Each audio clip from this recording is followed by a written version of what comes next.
Duerme con la historia completa de los Medici, el banco que gobernó reyes mientras el mundo aún no era como lo conoces hoy. Hubo hombres que gobernaron no solo con ejércitos, sino con miedo, fe y ambition. Esta noche no escucharás solo una historia. Viajarás a la mente de un poder que cambió el destino de imperios enteros. Relájate, apaga la luz y duerme con la historia completa de los Medici, el banco que gobernó reyes. Imagina una ciudad donde el oro no se guarda en cofres, sino que fluye como el agua de un río invisible, donde un hombre sin corona puede arrodillar a papas y reyes con solo una palabra susurrada en el momento correcto, donde el poder no necesita espadas cuando controla algo mucho más profundo, la deuda. Esta es la historia de una familia que nunca llevó armadura, pero que construyó un imperio más duradero que cualquier fortaleza de piedra. No fueron guerreros, no fueron conquistadores en el sentido tradicional, fueron algo mucho más peligroso. Fueron los banqueros que transformaron el dinero en destino. Los Medici no nacieron poderosos, no heredaron tronos, no descendían de sangre real. Eran comerciantes de lana, hombres de la clase media emergente de una ciudad que apenas aparecía en los mapas del poder europeo, pero entendieron algo que los reyes tardarían siglos en comprender, aunque el verdadero poder no reside en quien porta la corona, sino en quien decide si esa corona puede pagar a sus soldados. Esta noche, mientras cierras los ojos, viajarás a través del tiempo hacia una Florencia que aún huele a incienso y conspiraciones. Caminarás por palacios donde cada conversación es un cálculo, donde cada sonrisa esconde una estrategia, donde el poder se mide no en territorios conquistados, sino en libros de contabilidad que deciden el destino de naciones enteras. Del poder hay algo profundamente humano. En la búsqueda del poder, no es solo ambición, es el deseo de trascender la mortalidad, de dejar una huella que sobreviva al cuerpo que un día dejará de respirar. Los Medici comprendieron esto mejor que nadie. Entendieron que el poder no es algo que se toma por la fuerza y se conserva con violencia. El verdadero poder es una ilusión compartida, una estructura invisible que todos aceptan como real, hasta que alguien se atreve a cuestionarla. Y ellos construyeron esa ilusión con una precisión arquitectónica. Piensa en el poder como un edificio. Los reyes construyen con piedra y hierro. Los papas construyen con fe y miedo al infierno. Pero los Medici construyeron con algo más sutil. Construyeron con dependencia. Hicieron que cada príncipe, cada duque, cada cardenal necesitara algo de ellos. Y cuando tienes lo que todos necesitan, no necesitas amenazarlos. Ellos mismos protegerán tu poder, porque proteger tu poder es proteger el suyo propio. Esta es la psicología del poder financiero. No es directa como la espada, es indirecta como el veneno. Se infiltra en las estructuras existentes, las corrompe desde dentro, y cuando todos finalmente se dan cuenta de lo que ha sucedido, ya es demasiado tarde para revertirlo. Los Medici nunca destruyeron la República de Florencia, simplemente la transformaron tan lentamente, tan imperceptiblemente, que cuando los florentinos despertaron un día, descubrieron que vivían en una monarquía sin rey, que obedecían a un señor que nunca había sido coronado, que servían a una familia que oficialmente no gobernaba nada, pero que en la práctica controlaba todo. Este es el tipo de poder que no necesita proclamarse, que funciona mejor cuando permanece invisible, que se vuelve más fuerte cuanto menos lo nombras. Florencia antes de los Medici, para entender cómo una familia de comerciantes conquistó un continente sin disparar una sola flecha, primero debes entender la ciudad que los creó. Florencia a principios del siglo XIV era una paradoja viviente. Era una república, pero gobernada por oligarcas. Era cristiana, pero obsesionada con el oro. Era democrática en teoría, pero aristocrática en práctica. Las calles estaban llenas de artesanos, comerciantes, banqueros y tejedores. El aire olía a lana mojada, a tintes químicos, a dinero recién acuñado. Era una ciudad donde todo se compraba y todo se vendía, incluso las posiciones de poder que supuestamente eran elegidas por el pueblo. Las grandes familias florentinas se disputaban el control de la ciudad como lobos peleando por un cadáver. Los Albizzi, los Strozzi, los Pazzi, cada clan con sus propias fortunas, sus propias redes de lealtad, sus propios ejércitos privados disfrazados de guardias personales. La violencia política no era la excepción, era la norma. Un hombre podía ser el líder más poderoso de la ciudad un día, y estar exiliado o muerto al siguiente. En este ambiente, nacer en una familia de clase media era estar condenado a la irrelevancia, o al menos, eso era lo que todos creían. Los Medici eran comerciantes de lana, respetables, sí exitosos, también, pero no eran nada comparados con las grandes casas aristocráticas que controlaban el gobierno. No tenían títulos nobiliarios, no tenían tradición militar, no tenían nada excepto inteligencia, paciencia y una comprensión casi sobrenatural de cómo funciona el dinero en una sociedad que oficialmente desprecia la usura, pero secretamente depende de ella. La Iglesia Católica prohibía prestar dinero con interés, lo llamaba pecado, lo condenaba desde los púlpitos. Pero al mismo tiempo la Iglesia necesitaba financiamiento para sus guerras, sus construcciones, sus conspiraciones políticas. Este era el espacio que los Medici aprenderían a ocupar, en el espacio entre lo que la sociedad dice que hace y lo que realmente necesita hacer para funcionar. Giovanni di Bicci, el arquitecto invisible, la historia de los Medici, como poder real, comienza con un hombre que casi nadie recuerda hoy. Giovanni di Bicci de Medici. No era carismático, no era violento, no daba discursos inflamados, ni lideraba ejércitos. Era algo mucho más peligroso. Era metódico. Giovanni entendió algo fundamental que cambiaría la historia europea. Entendió que el poder político tradicional era demasiado visible y, por lo tanto, demasiado vulnerable. Los líderes políticos podían ser asesinados, exiliados, traicionados, pero un banquero que mantiene un perfil bajo, que ayuda a todos sin pedir nada a cambio públicamente, ese hombre se vuelve indispensable. Así que Giovanni construyó su imperio financiero con la discreción de un relojero suizo. Nunca alardeó, nunca compitió abiertamente con las grandes familias, nunca buscó cargos políticos importantes. En cambio, prestó dinero a todos, a los pequeños comerciantes que necesitaban capital para expandirse, a los nobles que vivían por encima de sus posibilidades, a la iglesia que necesitaba financiar sus proyectos pero no podía admitirlo públicamente. Y aquí está el genio: Giovanni nunca cobró tasas de interés oficialmente. Eso habría sido usura peccatum morto. En cambio, cobró comisiones de cambio de moneda. Cobró tarifas administrativas, estructuró los préstamos como inversiones conjuntas donde él casualmente siempre recibía una ganancia. Era técnicamente legal o moralmente cuestionable, y absolutamente brillante. Cada moneda que prestaba era como un hilo invisible que ataba a otra persona a su red. Con el tiempo esos hilos se multiplicaron hasta formar una telaraña que cubría toda Florencia. Y cuando tienes una telaraña lo suficientemente grande, no necesitas ser la araña más grande, solo necesitas esperar a que todos los demás se enreden solos. La psicología de la deuda. Hay algo psicológicamente devastador en deber dinero. No es como perder una batalla militar donde puedes rendirte con honor. La deuda es íntima, is personal. Es una cadena que llevas dentro de tu propia mente. Giovanni di Bicci entendió esto instintivamente. Entendió que cuando un hombre te debe dinero, no solo te debe oro, te debe gratitud si fuiste generoso con los términos. Te debe miedo si tienes el poder de destruirlo financieramente. Te debe lealtad porque traicionarte sería arriesgar su propia ruina. Esta era la alquimia que los Medici dominaron, al convertir deuda en poder político sin que nadie se diera cuenta de la transformación. Cuando un noble florentino necesitaba dinero para pagar a sus soldados, iba al Banco Medici. Cuando un comerciante necesitaba financiamiento para un envío a Oriente, iba al Banco Medici. Cuando un cardenal necesitaba fondos para su campaña para convertirse en papa, iba al Banco Medici. Y cada vez, Giovanni y luego sus herederos, tomaban nota. No de manera amenazante, no de manera obvia. Pero la nota estaba ahí, en los libros de contabilidad, en los contratos firmados, en las promesas murmuradas en habitaciones privadas. La deuda creaba obligación. La obligación creaba dependencia, la dependencia creaba poder, y todo esto sucedía sin violencia, sin proclamaciones, sin coronaciones. Era poder puro destilado a su forma más esencial, control sobre las decisiones de otros hombres sin que ellos sintieran que estaban siendo controlados. Giovanni nunca vivió en un palacio, nunca vistió como un príncipe, nunca exigió que la gente se arrodillara ante él.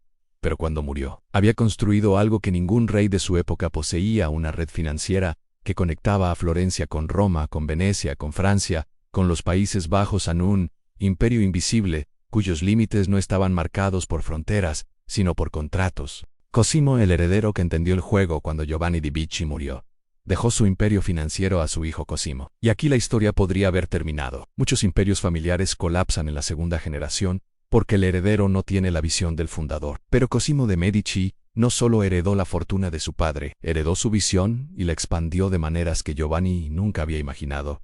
Cosimo era diferente, más ambicioso, más astuto, más dispuesto a jugar el juego político abiertamente, aunque siempre con una máscara de modestia republicana. Había aprendido todo de su padre: en la discreción, la paciencia, el arte de hacer que otros dependieran de ti. Pero Cosimo añadió algo nuevo.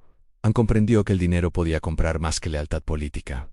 Podía comprar cultura, podía comprar legitimidad, podía comprar inmortalidad. Así que mientras las otras familias florentinas gastaban su fortuna en mercenarios y conspiraciones, Cosimo invirtió en artistas, filósofos, arquitectos, financió la construcción de iglesias, patrocinó la traducción de textos griegos antiguos, convirtió a Florencia en el centro del renacimiento cultural que estaba comenzando a emerger. No lo hizo por amor al arte, aunque quizás con el tiempo desarrolló un gusto genuino. Lo hizo porque entendió algo profundo sobre la psicología humana: la Gente perdona el poder si ese poder se asocia con belleza, con conocimiento, con el progreso de la civilización. Un tirano que solo acumula oro es odiado, pero un mecenas que transforma ese oro en catedrales, en pinturas, en bibliotecas, ese hombre es recordado como un benefactor de la humanidad. Cosimo estaba construyendo su propio mito mientras aún estaba vivo. El exilio, cuando el poder revela su verdadera naturaleza, pero incluso el poder más cuidadosamente construido, eventualmente enfrenta resistencia. Las familias aristocráticas tradicionales de Florencia finalmente se dieron cuenta de lo que estaba sucediendo. Los Medici se habían vuelto demasiado poderosos,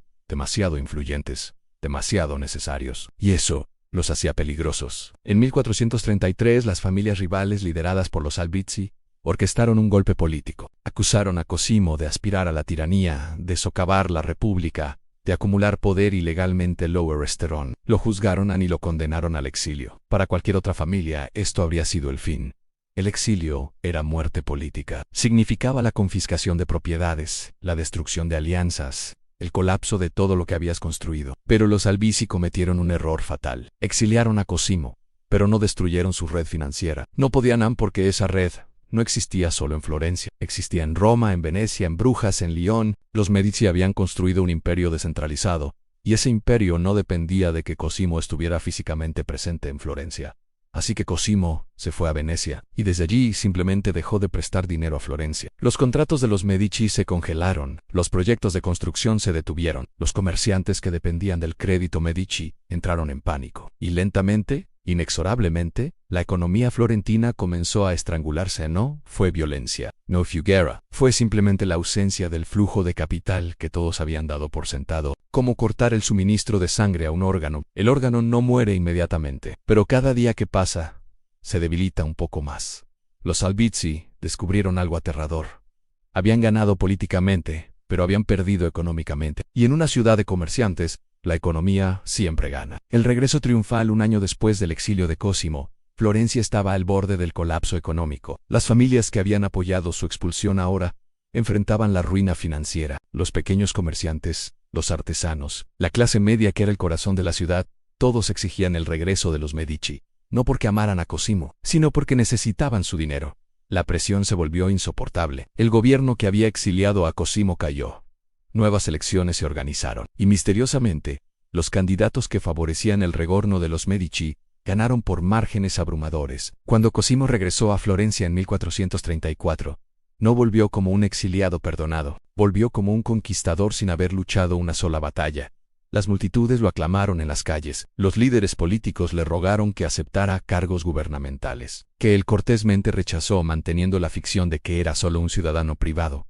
Pero todos sabían la verdad. Florencia ya no era una república en el sentido real, era una monarquía disfrazada, gobernada por un hombre que nunca llevaría corona, pero que tenía más poder que cualquier rey de Europa. Y Cosimo había aprendido una lección crucial de su exilio. Había aprendido que el poder visible siempre genera resistencia. Pero el poder invisible, el poder que funciona a través de dependencia económica en lugar de fuerza militar, ese poder es casi imposible de resistir porque la gente ni siquiera puede identificar exactamente contra qué debería rebelarse. Así que Cosimo perfeccionó el arte de gobernar sin gobernar. Nunca ocupó el cargo más alto de la ciudad.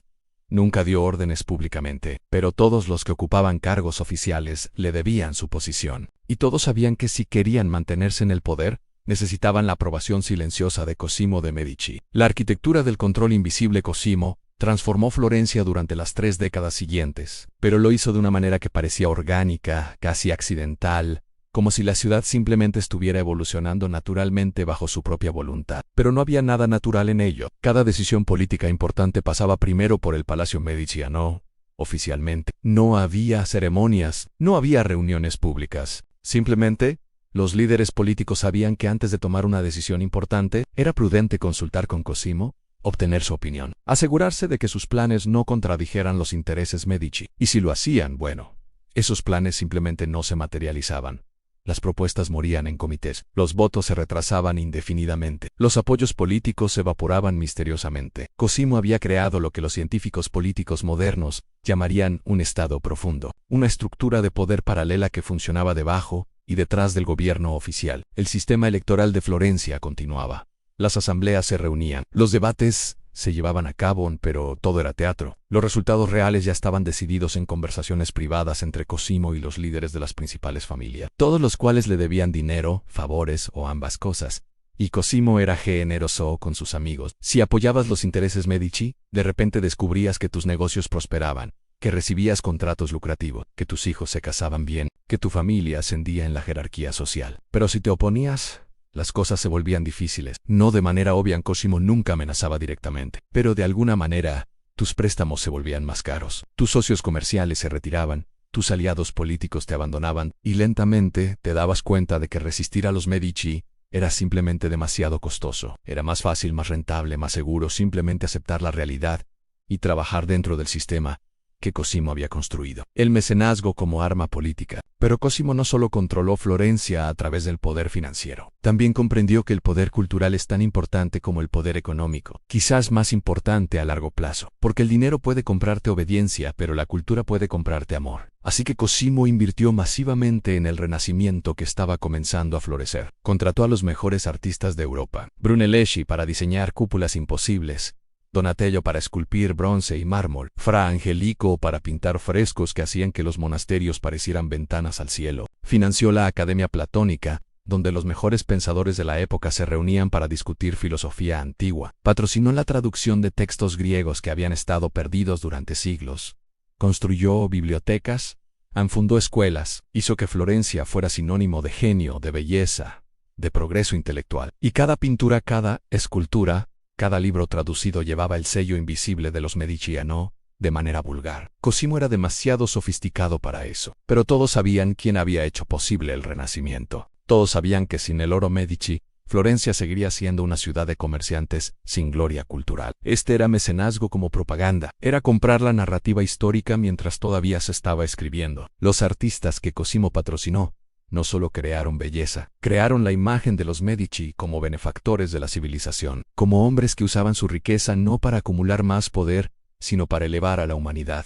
Era mentira, por supuesto, o al menos era una verdad parcial. Cosimo quería poder tanto como cualquier tirano, pero a diferencia de los tiranos, entendió que el poder desnudo genera resistencia, mientras que el poder vestido de cultura genera admiración. La relación con la Iglesia, ningún poder en la Italia renacentista podía sobrevivir sin la bendición de la Iglesia, y Cosimo lo sabía. Pero su relación con la Iglesia católica era compleja. Por un lado, era un cristiano devoto, o al menos aparentaba serlo convincentemente. Construyó iglesias, donó fortunas a monasterios, financió misiones religiosas, se confesaba regularmente. Por otro lado, su fortuna entera estaba construida sobre algo que la Iglesia oficialmente condenaba en la usura. Prestar dinero con interés era pecado mortal según la doctrina católica. Los usureros, según los teólogos, estaban condenados al infierno. Y sin embargo, toda la economía europea dependía del crédito. Los papas mismos necesitaban banqueros para financiar sus guerras, sus construcciones, sus ambiciones políticas. Era una hipocresía gigantesca que todos fingían no ver. Cosimo navegó esta contradicción con brillantez. Prestó dinero a la Iglesia, pero siempre estructuró los préstamos de manera que técnicamente no fueran usura. Inversiones conjuntas, comisiones de cambio de moneda, asociaciones comerciales donde casualmente los Medici siempre recibían una ganancia. Y luego, para asegurar su salvación eterna, donó fortunas a causas religiosas. Construyó el monasterio de San Marco, una de las joyas arquitectónicas de Florencia. Financió la reconstrucción de iglesias en toda Toscana. Se aseguró de que su generosidad religiosa fuera visible, pública, imposible de ignorar. Era un cálculo espiritual. Cosimo estaba comprando indulgencias a escala industrial. Si la usura era pecado, bueno, sus donaciones religiosas seguramente compensarían en la balanza divina, y la Iglesia aceptó el trato porque no tenía alternativa. Necesitaba el dinero Medici tanto como cualquier príncipe secular. La expansión europea, pero el genio real de Cosimo no fue solo dominar Florencia, fue convertir a los Medici en una potencia europea sin salir nunca de Italia. Lo hizo a través de algo revolucionario para su época en sucursales bancarias internacionales. El Banco Medici no era una sola institución, era una red de bancos conectados que operaban en todas las ciudades comerciales importantes de Europa. Roma, Venecia, Milán, Lyon, Brujas, Londres. Cada sucursal funcionaba semi-independientemente, pero todas reportaban a Florencia. Todas compartían información, todas coordinaban estrategias. Era casi como una corporación multinacional moderna. Y le daba a Cosimo algo que ningún otro banquero de su época poseía: información. Cuando la sucursal de Londres informaba sobre tensiones entre Inglaterra y Francia, Cosimo lo sabía, antes que la mayoría de los nobles italianos. Cuando la sucursal de Roma reportaba maniobras políticas en la corte papal, Cosimo podía ajustar su estrategia antes que sus competidores. Cuando la sucursal de Brujas detectaba cambios en los mercados de lana, Cosimo podía mover inversiones antes que nadie. Mas en esta red de información le dio a los Medici una ventaja imposible de superar. Era como jugar ajedrez cuando puedes ver el tablero completo mientras tus oponentes solo ven sus propias piezas, y Cosimo usó esa ventaja despiadadamente. Cuando un príncipe necesitaba un préstamo para una guerra, Cosimo ya sabía si esa guerra era probable que tuviera éxito. Cuando un mercader quería financiamiento para un envío comercial, Cosimo ya sabía si ese mercado estaba a punto de colapsar. Podía ofrecer crédito generoso a los que probablemente pagarían y negar crédito a los que probablemente fallarían. No era evidencia, era simplemente información superior, combinada con análisis brillante. El control de los papas, pero la jugada maestra de Cosimo, la que consolidó a los Medici como poder continental, fue convertirse en el banquero oficial del papado. La Iglesia Católica era la institución más rica de Europa. Recibía diezmos de toda la cristiandad. Controlaba vastos territorios. Pero tenía un problema, todo ese dinero estaba disperso geográficamente. Un campesino francés pagaba su diezmo a su párroco local. Ese dinero eventualmente debía llegar a Roma, pero ¿cómo? No podía simplemente enviar oro a través de Europa en carros. Sería robado antes de cruzar la primera frontera. Necesitabas una red bancaria que pudiera transferir valor sin mover físicamente el metal. Necesitabas letras de cambio, crédito internacional, sucursales coordinadas. Necesitabas a los Medici. Cosimo se convirtió en el hombre que hacía posible el funcionamiento financiero del papado. Cada transacción papal importante pasaba a través de bancos Medici, y por cada transacción, los Medici cobraban una comisión, pequeña, casi insignificante individualmente, pero multiplicada por miles de transacciones al año, se convertía en una fortuna, y más importante que el dinero era el acceso. Como bancor o papal, Cosimo tenía acceso directo a los papas, podía influir en decisiones eclesiásticas, podía sugerir candidatos para posiciones importantes, podía muy sutilmente orientar la política papal en direcciones que favorecieran los intereses Medici. No lo hacía de manera obvia, no dictaba órdenes, pero cuando un papa necesitaba un préstamo urgente para una guerra contra los turcos, y Cosimo ofrecía ese préstamo con condiciones generosas, bueno, el Papa se sentía inclinado a escuchar las sugerencias de su benefactor. Era influencia comprada con conveniencia en lugar de corrupción directa, y por lo tanto era mucho más efectiva y mucho más difícil de resistir. Cosimo el Viejo, en el apogeo del poder invisible al final de su vida, Cosimo de Medici había logrado algo extraordinario. Había transformado a su familia de comerciantes de clase media en la dinastía más poderosa de Italia, sin nunca llevar una corona o comandar un ejército. Controlaba Florencia sin gobernarla oficialmente. Influenciaba papas sin ser cardenal. Moldeaba la política europea sin salir de su palacio. Era el hombre más rico de Europa y posiblemente el más poderoso, pero oficialmente no era más que un ciudadano privado. Cuando murió en 1464, Florencia le otorgó un título póstumo que ningún florentino había recibido en siglos: Pater Patriae, padre de la patria. Era el reconocimiento de lo que todos sabían, pero nadie había dicho abiertamente durante su vida. Cosimo había sido el verdadero gobernante de Florencia. No un tirano, no un rey, algo diferente y algo nuevo en la política europea. Un príncipe sin título, un monarca sin corona, un emperador de finanzas que había descubierto que el dinero manejado correctamente era más poderoso que cualquier ejército. Había redefinido lo que significaba tener poder. Había demostrado que en la era moderna que estaba emergiendo, el verdadero poder no vendría de la nobleza de sangre o la fuerza militar. Vendría del control del capital, del dominio de las redes financieras, de la capacidad de hacer que otros dependieran de ti sin que pudieran resistir esa dependencia. Los reyes podían ser derrocados, los nobles podían ser asesinados, pero un banquero que había entretejido su fortuna en el tejido mismo de la sociedad, ese hombre era prácticamente invulnerable, porque atacarlo era atacar todo el sistema económico, y nadie quiere destruir el sistema del que depende para sobrevivir. Pero el GOTOSOA, la fragilidad del poder heredado. La muerte de Cosimo debería haber sido el momento de mayor peligro para los Medici, porque el poder personal es difícil de heredar. Lo que funciona para un genio político como Cosimo puede colapsar en manos de un heredero menos capaz. Y Piero de Medici, el hijo de Cosimo, no era su padre. Sufría de gota severa, una enfermedad dolorosa que lo dejaba parcialmente incapacitado. No tenía el carisma de Cosimo, no tenía su paciencia, no tenía su toque sutil para la política. Era, en muchos sentidos, el tipo de heredero que destruye dinastías. Las familias rivales de Florencia olieron sangre en el agua. Vieron en Piero una debilidad que podían explotar. Comenzaron a conspirar a formar alianzas, a planear un golpe que finalmente liberaría a Florencia del control Medici. Pero subestimaron algo crucial. Subestimaron que Cosimo no había construido un imperio personal. Había construido un sistema, y ese sistema no dependía de que el líder de los Medici fuera brillante, solo necesitaba que no fuera incompetente. Piero era débil físicamente, pero no era estúpido. Entendía cómo funcionaba la máquina que su padre había construido, y cuando la conspiración contra él se materializó, reaccionó con una decisión que sorprendió a todos. Llamó los préstamos.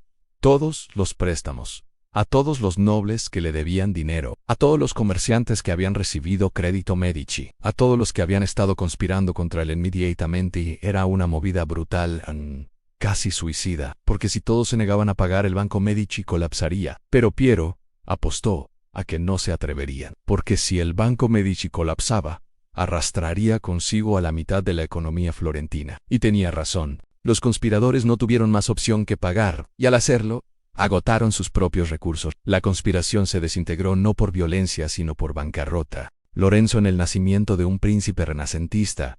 Cuando Piero murió apenas 5 años después de su padre, el poder pasó a sus hijos. Y aquí la historia de los Medici alcanza su figura más famosa, más brillante, más contradictoria. Lorenzo de Medici, Lorenzo el Magnífico, tenía solo 20 años cuando asumió el liderazgo de la familia. Era joven, inexperto, y enfrentaba el mismo escepticismo que había enfrentado su padre. ¿Podría mantener el poder? ¿O los Medici finalmente colapsarían bajo el peso de un heredero demasiado joven? Pero Lorenzo era diferente. Era el primer Medici que había nacido en el poder. Su abuelo Cosimo había conquistado Florencia. Su padre Piero había luchado para mantenerla. Pero Lorenzo había sido criado desde el nacimiento para gobernar. Había sido educado por los mejores humanistas de Europa.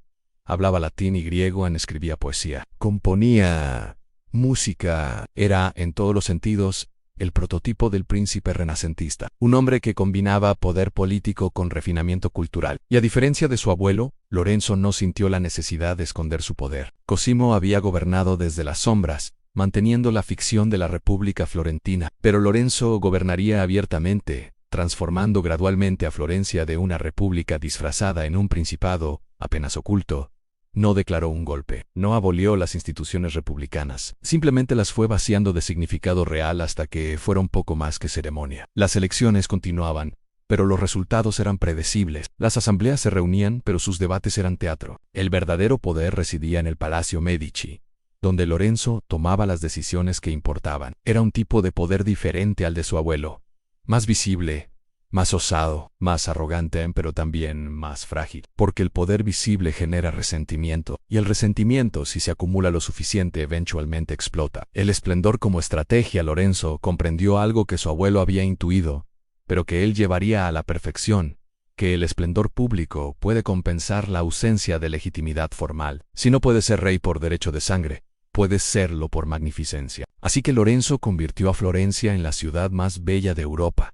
Cada festival era un espectáculo. Cada celebración pública era una demostración de riqueza y poder Medici. Cuando había desfiles, Lorenzo desfilaba en la primera carroza. Cuando había torneos, Lorenzo participaba. Cuando había competencias poéticas, Lorenzo era uno de los jueces. Se hizo omnipresente e inevitable en el rostro de Florencia, y gastó fortunas en ello. Fortunas que el Banco Medici podría haber invertido más sabiamente. Pero Lorenzo entendió que a veces el poder requiere desperdicio visible. Requiere exceso, porque el exceso comunica algo importante, que tu riqueza es tan vasta que puedes permitirte desperdiciarla, que tu poder es tan seguro que puedes darte el lujo de ser extravagante. Era propaganda a través del lujo, y funcionó. Las masas florentinas amaban los festivales, amaban los espectáculos, amaban la sensación de vivir en la ciudad más glamorosa de Italia, y asociaban todo eso con Lorenzo. Era él quien hacía posible la belleza de sus vidas. Era él quien transformaba Florencia de una ciudad de comerciantes en una obra de arte viviente. Por supuesto, había un costo. Lorenzo gastó tanto en magnificencia pública que comenzó a descuidar el negocio bancario, que era la fuente real del poder Medici. Las sucursales del banco comenzaron a fallar. Los préstamos mal gestionados se acumularon. Las pérdidas se multiplicaron. Pero Lorenzo estaba demasiado ocupado siendo magnífico para notar las grietas que se formaban en los cimientos del imperio que había heredado. La conspiración de los Pazzi. El poder visible atrae violencia. Y en 1478, esa violencia finalmente golpeó a los Medici, de la manera más brutal posible. Los Pazzi eran otra familia bancaria florentina, rivales de los Medici durante generaciones, resentidos por el dominio Medici, hambrientos de poder propio. Y finalmente, decidieron que la única manera de romper el control Medici era mediante el asesinato. Conspiraron con enemigos de Lorenzo, incluyendo al Papa Sixto IV, que tenía sus propias razones para odiar a los Medici. Planearon matar a Lorenzo y su hermano Giuliano durante la misa del domingo en la Catedral de Florencia. Era un plan audaz, casi suicida en su descaro. Pero los Pazzi estaban desesperados, y la desesperación hace que los hombres intenten lo imposible. El día señalado, durante la elevación de la hostia, cuando todos los ojos debían estar en el altar, los conspiradores atacaron. Giuliano fue apuñalado 19 veces. Murió en el piso de la catedral, su sangre manchando el mármol consagrado. Pero Lorenzo sobrevivió. Herido pero vivo, escapó a la sacristía donde sus guardias lo protegieron. Y en ese momento, todo el plan de los Pazzi se desmoronó, porque habían apostado todo a matar a ambos hermanos Medici. Si Lorenzo sobrevivía, si había un Medici vivo para liderar la respuesta, entonces los conspiradores no serían libertadores. Serían solo asesinos. La venganza de Lorenzo fue terrible, no inmediata, no frenética, sino calculada y absoluta. Los conspiradores fueron cazados por toda Florencia. Algunos fueron ahorcados de las ventanas del Palazzo della Signoria. Otros fueron torturados hasta que confesaron. La familia Pazzi entera fue destruida, sus propiedades confiscadas en su nombre prohibido, sus escudos de armas borrados de todos los edificios públicos. Era un mensaje claro para cualquiera que considerara desafiar a los Medici. En el precio del fracaso es la aniquilación total. La guerra con el Papa, pero sobrevivir al asesinato no resolvió los problemas de Lorenzo, lo empeoró, porque el Papa Sixto, uno de los conspiradores, ahora tenía que responder. No podía admitir su participación en el complot, pero tampoco podía permitir que Lorenzo castigara a los conspiradores sin consecuencias. Así que hizo lo que los papas hacían cuando querían destruir a alguien: lo excomulgó. Lorenzo de Medici fue expulsado de la Iglesia Católica. Su alma, declaró el Papa, estaba condenada al infierno. Y luego, para hacer cumplir la excomunión con algo más que palabras, el Papa formó una alianza militar con el rey de Nápoles e invadió Toscana. Era una guerra existencial. Si Lorenzo perdía, los Medici serían destruidos. Florencia sería conquistada. Todo lo que Cosimo había construido durante décadas colapsaría. Y por primera vez en su vida, Lorenzo se enfrentó a un problema que no podía resolver con dinero o magnificencia. Necesitaba diplomacia.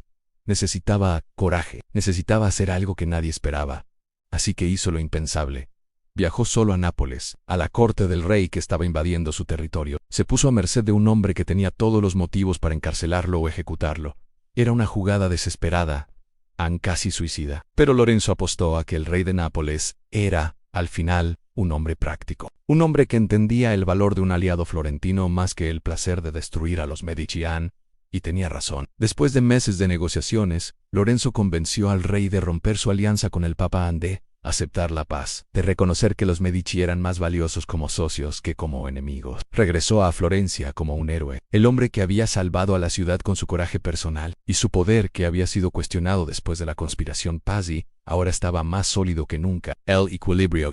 Después de la guerra con el Papa, Lorenzo se transformó de gobernante de Florencia en algo más grande: el arquitecto del equilibrio político italiano. Entendió que Italia era un campo de batalla constante entre 5 potencias mayores: Venecia, Milán, Florencia, los estados papales y Nápoles, y que cualquiera de estas potencias que se volviera demasiado poderosa amenazaría a todas las demás. Así que Lorenzo se convirtió en el mediador, el hombre que mantenía el equilibrio. Cuando Milán amenazaba con volverse demasiado agresiva, Lorenzo se aliaba con Venecia para contenerla. Cuando Venecia expandía su territorio, Lorenzo se acercaba a Milán. Cuando el Papa conspiraba contra alguien, Lorenzo organizaba contraalianzas. Era diplomacia o como Hacchi, y requería algo que Lorenzo poseía en abundancia: la capacidad de cambiar de aliados sin perder credibilidad, de prometer lealtad a múltiples potencias simultáneamente y hacer que todas creyeran que eran su socio preferido. Durante casi 2 décadas, este sistema funcionó. Italia disfrutó de una paz relativa, no porque alguien fuera lo suficientemente fuerte para imponerla, sino porque todos eran lo suficientemente débiles para temer las consecuencias de romperla. Y Lorenzo era la bisagra que mantenía todo el mecanismo funcionando. Pero había un costo. Este tipo de diplomacia constante requería recursos, requería viajes, requería regalos diplomáticos, requería sobornos disfrazados de préstamos generosos. Y Lorenzo estaba gastando el capital Medici más rápido de lo que el banco podía reponerlo. Las sucursales bancarias seguían fallando, los préstamos malos se acumulaban. La fortuna que Cosimo había construido metódicamente durante décadas estaba siendo disipada por la magnificencia y la ambición política de Lorenzo. Pero Lorenzo no podía detenerse, porque su poder ya no se basaba en el dinero sino en su reputación. Y la reputación requería actuación constante, requería que continuara siendo magnífico, incluso cuando ya no podía permitírselo. El Renacimiento en su apogeo. Pero si Lorenzo estaba destruyendo el banco, estaba creando algo que duraría mucho más estaba perfeccionando el Renacimiento. Bajo su mecenazgo, Florencia se convirtió en el epicentro del Renacimiento artístico e intelectual. Botticelli pintó el nacimiento de Venus a Miguel Ángel, apenas un adolescente. Vivió en el Palacio Medici, como protegido personal de Lorenzo. Leonardo da Vinci recibió comisiones para obras que cambiarían el arte para siempre. Cada gran artista, cada gran pensador de la época, pasaba por Florencia, y cuando llegaban, inevitablemente terminaban en el círculo de Lorenzo, porque Lorenzo no solo financiaba el arte, lo entendían, era él mismo un poeta respetable, un filósofo amateur competente, un conversador brillante que podía debatir teología con eruditos y técnica artística con pintores. Había creado algo único en Europa, a una corte principesca disfrazada de república, donde el poder se mezclaba con cultura de una manera que nunca había existido antes. Los monarcas tradicionales gobernaban por derecho divino. Lorenzo gobernaba por excelencia cultural, y esa excelencia atraía talento de toda Europa. Florencia se convirtió en un imán para cualquiera que quisiera ser parte de algo extraordinario. Jóvenes artistas abandonaban sus ciudades natales para estudiar con los maestros florentinos. Humanistas dejaban posiciones seguras para unirse a la academia platónica que Lorenzo patrocinaba. Era un círculo virtuoso de brillantez que se alimentaba a sí mismo. Y en el centro siempre estaba Lorenzo, el sol alrededor del cual orbitaban todos estos talentos. No porque fuera el más brillante, sino porque era el que hacía posible que todos los demás brillaran. Las grietas en los cimientos.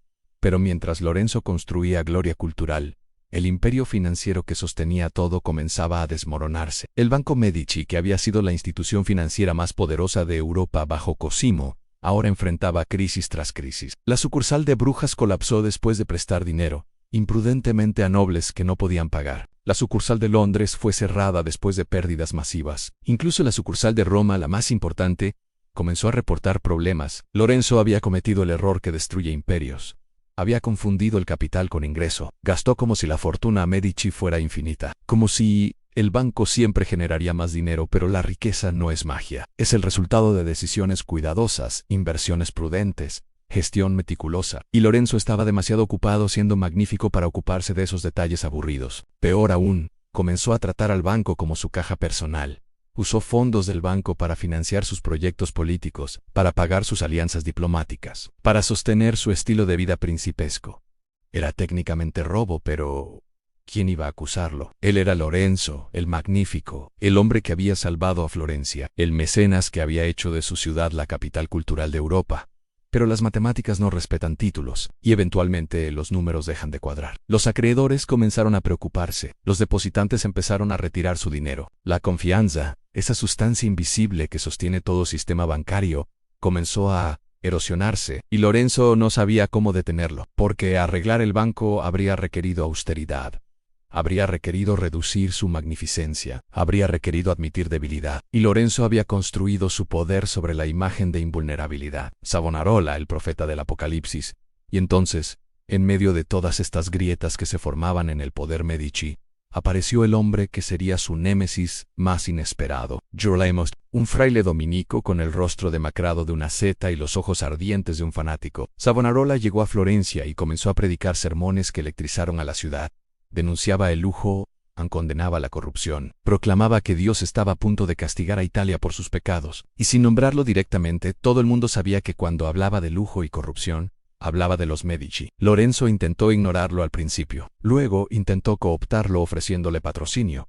Finalmente intentó silenciarlo, pero nada funcionó, porque Savonarola tenía algo que Lorenzo no podía comprar en autoridad moral percibida. Para las masas florentinas que vivían en pobreza mientras Lorenzo gastaba fortunas en fiestas, Savonarola era la voz de su resentimiento. Para los que secretamente envidiaban el poder Medici, pero no se atrevían a desafiarlo abiertamente, Savonarola era su campeón. Para los que genuinamente creían que el Renacimiento era paganismo disfrazado, Savonarola era un profeta. Lorenzo no sabía cómo lidiar con este tipo de oposición. Podía manejar rivales políticos, podía negociar con reyes, Pero ¿cómo peleas contra un hombre que no quiere nada que puedas ofrecerle? ¿Contra alguien que ve tu poder como prueba de tu corrupción? Y mientras Lorenzo luchaba con este problema insoluble, su salud comenzó a fallar. La gota que había atormentado a su padre ahora lo atormentaba a él. Los dolores eran constantes. Los tratamientos médicos de la época eran inútiles. Y lentamente Lorenzo comenzó a comprender que se estaba muriendo, que todo lo que había construido podría no sobrevivir. Sin él, la muerte de Lorenzo de Medici murió en abril de 1492. Tenía solo 43 años. Y con su muerte, algo fundamental cambió en Florencia, porque Lorenzo había sido más que un líder político. Había sido el símbolo viviente del Renacimiento florentino, la personificación de todo lo que hacía a Florencia especial. Y sin él, sin su carisma, sin su capacidad para mantener alianzas imposibles, todo comenzó a desmoronarse. Sus hijos heredaron el poder, pero no heredaron sus habilidades. Piero, el mayor, era arrogante y torpe. Giovanni se convertiría en papa años después, pero en ese momento era solo un joven cardenal sin influencia real. Y Giuliano era demasiado joven para importar. El poder Medici, que había parecido invulnerable bajo Lorenzo, de repente se reveló como lo que realmente era: una estructura dependiente del genio de un hombre. Y cuando ese hombre murió, la estructura comenzó a tambalearse. Savonarola intensificó sus sermones. Ahora profetizaba abiertamente el fin de los Medici. Y las masas, que habían amado a Lorenzo pero que no sentían nada por sus hijos mediocres, comenzaron a escuchar. Algo estaba cambiando en Florencia. Algo estaba terminando. La edad de oro que Cosimo había comenzado y Lorenzo había perfeccionado, estaba llegando a su fin, y nadie, ni siquiera los mismos Medici, sabía cómo detenerlo, porque habían cometido el error fundamental de todos los imperios. Habían creído que durarían para siempre, que su poder era permanente, que la historia había terminado con su victoria. Pero la historia nunca termina, solo cambia de dirección. Piero, el desafortunado, Piero di Lorenzo de Medici, heredó el poder en el peor momento posible. La economía florentina estaba débil. El Banco Medici estaba en crisis. Savonarola estaba galvanizando a la oposición popular. Y para empeorar las cosas, Europa estaba al borde de una catástrofe política que arrastraría a Italia con ella. El rey de Francia, Carlos VIII, decidió invadir Italia para reclamar el trono de Nápoles, que creía le pertenecía por herencia. Su ejército, el más poderoso de Europa, comenzó a marchar hacia el sur a través de la península italiana. Todos los pequeños estados italianos que Lorenzo había mantenido en equilibrio durante décadas ahora enfrentaban una pregunta existencial: resistir al francés o someterse. Piero tomó la peor decisión posible. Intentó resistir, falló y luego capituló completamente. Cuando el ejército francés se acercó a Florencia, Piero entró en pánico. Sin consultar con nadie, sin el apoyo del gobierno florentino, viajó al campamento francés y acordó entregar varias fortalezas florentinas al rey invasor, Trajan. O al menos, eso es lo que parecía para los florentinos. Piero pensó que estaba siendo pragmático, negociando la supervivencia de la ciudad. Pero lo que realmente hizo fue demostrar que no tenía el coraje ni la astucia de su padre. Cuando regresó a Florencia esperando ser aclamado por salvar la ciudad, en cambio encontró las puertas cerradas. El gobierno lo había declarado traidor. La multitud, incitada por Savonarola, exigía su cabeza, y Piero, comprendiendo finalmente la magnitud de su error, huyó. Los Medici, después de 60 años de dominio ininterrumpido, fueron expulsados de Florencia en cuestión de día, no por una conspiración aristocrática, no por una invasión extranjera, sino por su propia incompetencia combinada con el resentimiento popular que había estado acumulándose durante décadas. La República restaurada Florencia, libre finalmente del control Medici, intentó restaurar su antigua república, pero descubrió algo perturbador. Habían olvidado cómo gobernarse a sí mismos. 3 generaciones de dominación Medici habían atrofiado las instituciones republicanas. Los ciudadanos sabían cómo obedecer discretamente, no sabían cómo debatir abiertamente. Y en el vacío de poder que dejaron los Medici, emergió la figura más improbable en Savonarola. El fraile que había predicado contra el lujo ahora se convirtió en el líder de facto de Florencia. No como tirano, no como príncipe, sino como profeta. Transformó la ciudad en una teocracia. Prohibió las fiestas que Lorenzo había amado. Quemó las vanidades, pinturas, libros, instrumentos musicales, todo lo que consideraba pecaminoso. Intentó hacer de Florencia una ciudad-estado cristiana pura, un modelo de piedad que avergonzaría al corrupto papado de Roma.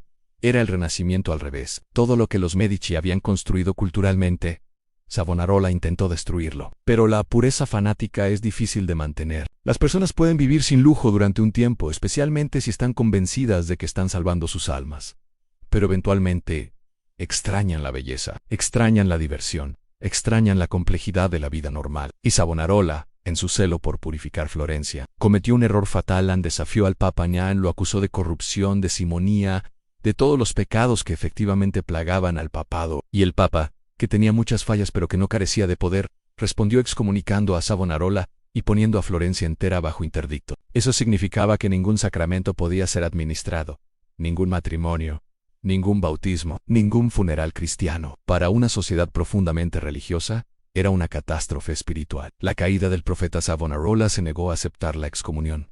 Proclamó que el Papa era ilegítimo, que él respondía solo a Dios, pero la población florentina, que lo había seguido mientras pensaban que estaba salvando sus almas, ahora comenzó a preocuparse de que en realidad las estaba condenando. Si el Papa era el vicario de Cristo, ¿cómo podía un fraile individual declararlo ilegítimo? ¿No era eso herejía? La duda comenzó a erosionar el apoyo de Savonarola, y sus enemigos, que siempre habían existido pero que habían tenido miedo de desafiarlo abiertamente, ahora vieron su oportunidad.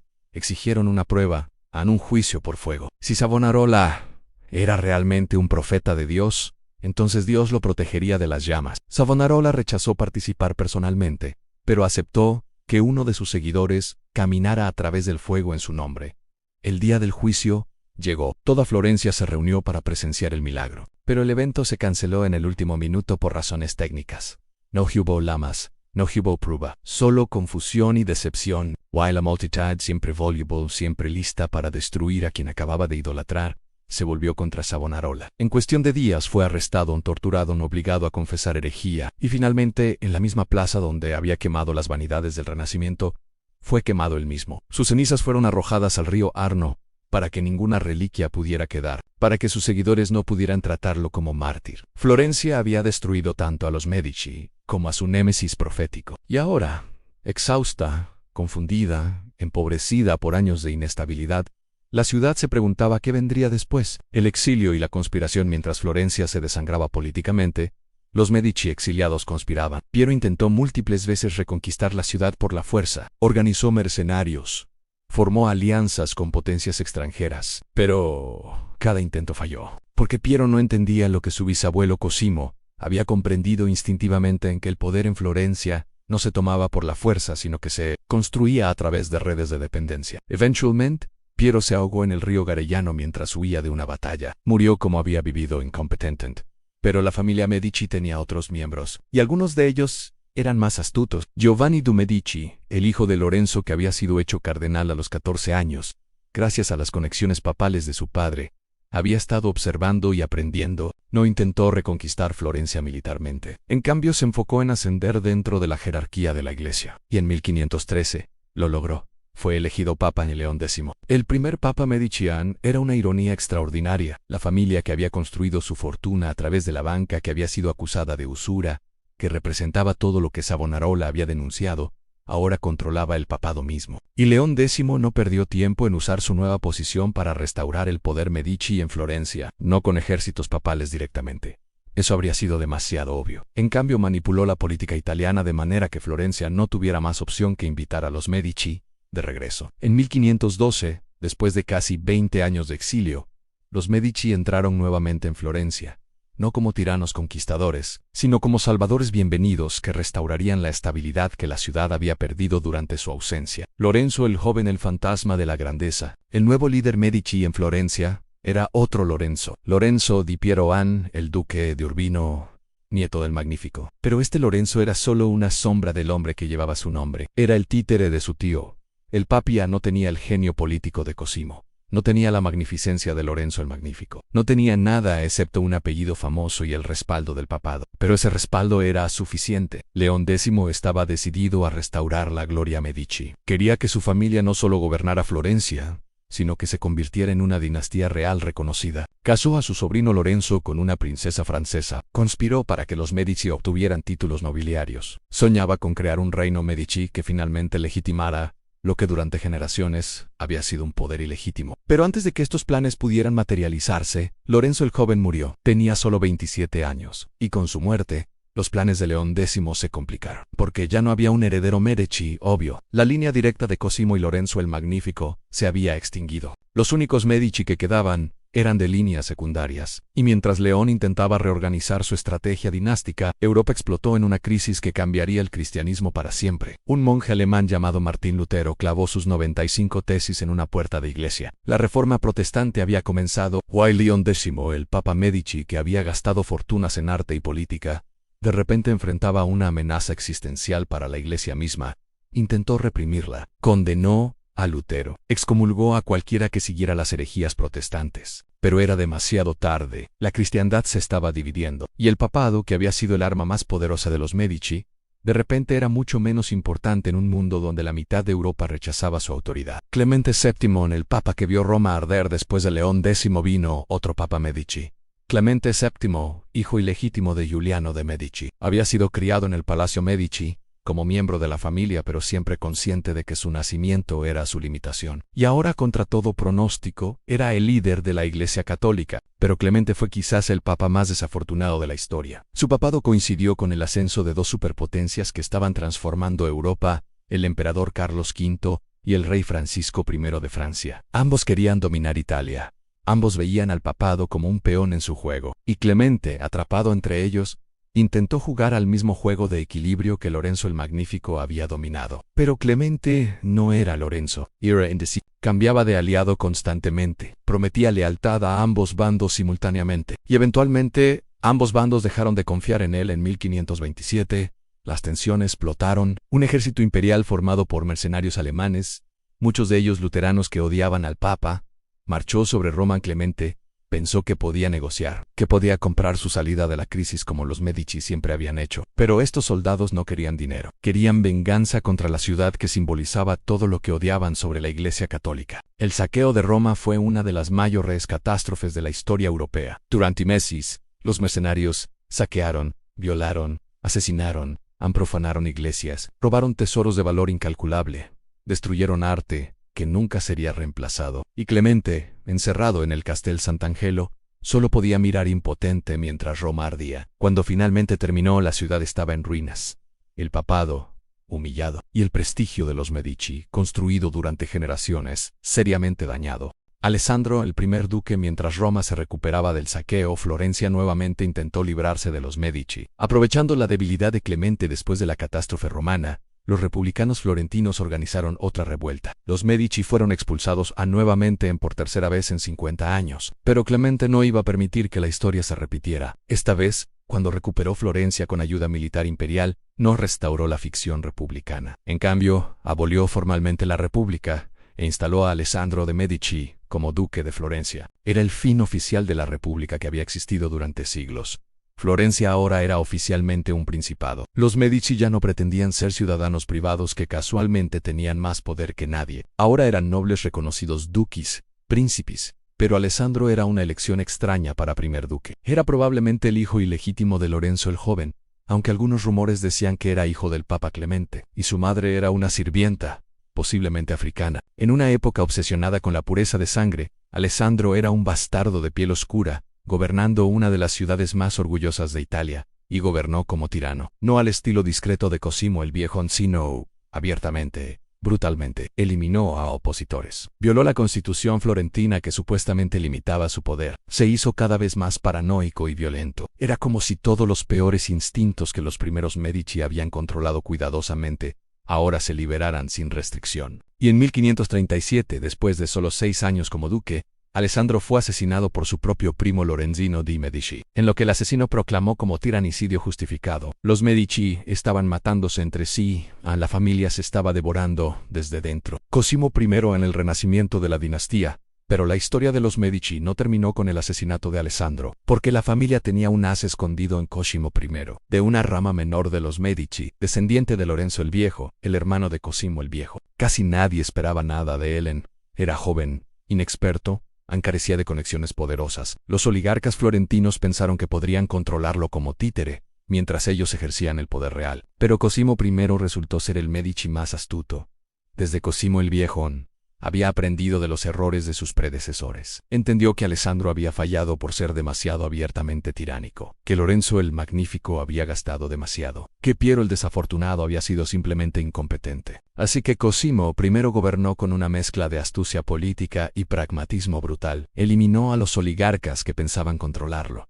Consolidó el poder ducal, profesionalizó el ejército florentino, expandió el territorio de Florencia conquistando territorios vecinos, y lo más importante, restauró las finanzas que generaciones de Medici despilfarradores habían devastado. Bajo Cosimo I, Florencia se transformó de república moribunda en principado eficiente. No era la Florencia dorada de Lorenzo el Magnífico, era más oscura, más autoritaria, menos culturalmente vibrante, pero era estable. Y después de décadas de caos, los florentinos valoraban la estabilidad más que la libertad. Cosimo I eventualmente se convirtió en Gran Duque de Toscana, elevando a los Medici de duques a gran duques, casi al nivel de reyes. La familia que había comenzado como comerciantes de lana finalmente había alcanzado la verdadera nobleza. Pero en el proceso, habían perdido algo esencial. Ya no eran los banqueros audaces que habían conquistado Europa con solo inteligencia y oro. Ahora eran solo otra familia aristocrática, gobernando por derecho hereditario, irrespetables, legítimos y profundamente aburridos. El declive en cuando la legitimidad reemplaza al genio. Los grandes duques Medici que siguieron a Cosimo I gobernaron Toscana durante casi 2 siglos más, pero eran sombras de sus ancestros. Francesco I estaba más interesado en alquimia que en política. Ferdinando I fue competente pero sin inspiración. Cosimo II apenas gobernó antes de morir joven. La familia que había producido gigantes como Cosimo el Viejo y Lorenzo el Magnífico, ahora producía mediocres, que heredaban poder pero no tenían idea de cómo haberlo conquistado. Y aquí está la tragedia de todas las dinastías. En la primera generación, conquista con genio. La segunda generación mantiene con competencia.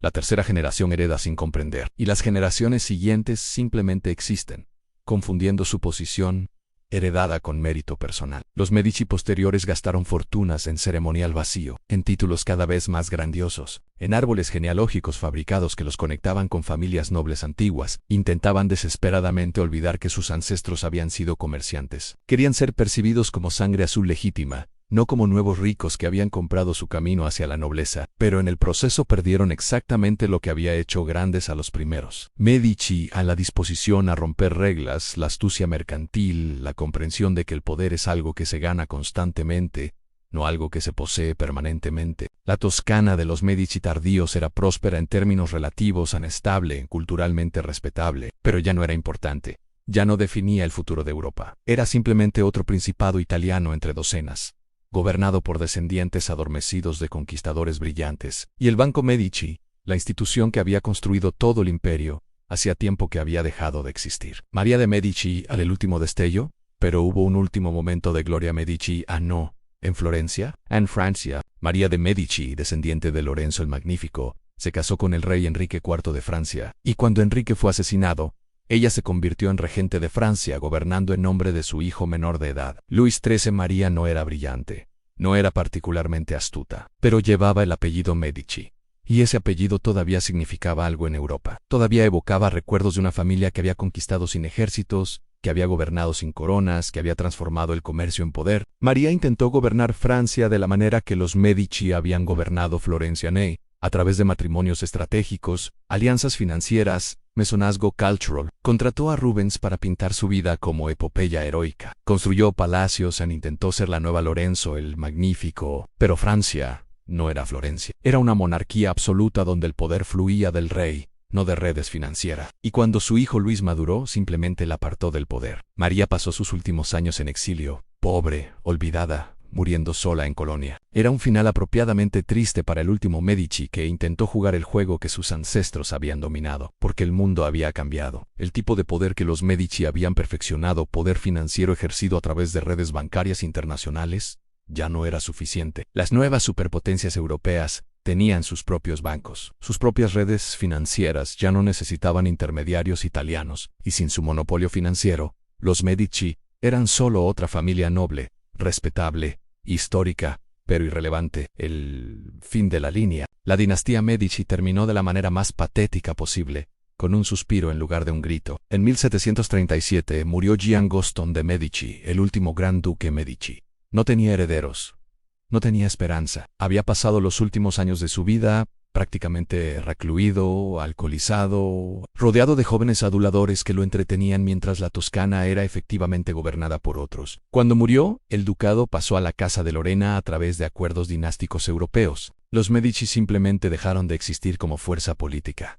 Su palacio fue convertido en museo. Sus colecciones de arte fueron preservadas como patrimonio público. Sus tumbas se convirtieron en atracciones turísticas. La familia que había gobernado Florencia durante 3 siglos, que había producido papas y reinas, que había financiado el Renacimiento y transformado la banca europea, ahora existía solo en libros de historia. Y aquí está la ironía final: los Medici fracasaron precisamente porque tuvieron éxito. Cosimo el Viejo había conquistado poder siendo un banquero audaz que rompía reglas. Lorenzo el Magnífico había mantenido ese poder siendo culturalmente brillante. Pero sus descendientes, habiendo finalmente logrado legitimidad, dejaron de ser audaces, dejaron de romper reglas. Se volvieron conservadores. Y el conservadurismo es la muerte lenta de cualquier dinastía fundada en innovación. Las familias que conquistan imperios lo hacen porque están dispuestas a hacer cosas que otros consideran imposibles o inapropiadas. Pero una vez que tienen el imperio, sus descendientes quieren desesperadamente ser respetables. Quieren ser aceptados por las viejas aristocracias que sus ancestros desafiaron. Y en ese deseo de respetabilidad,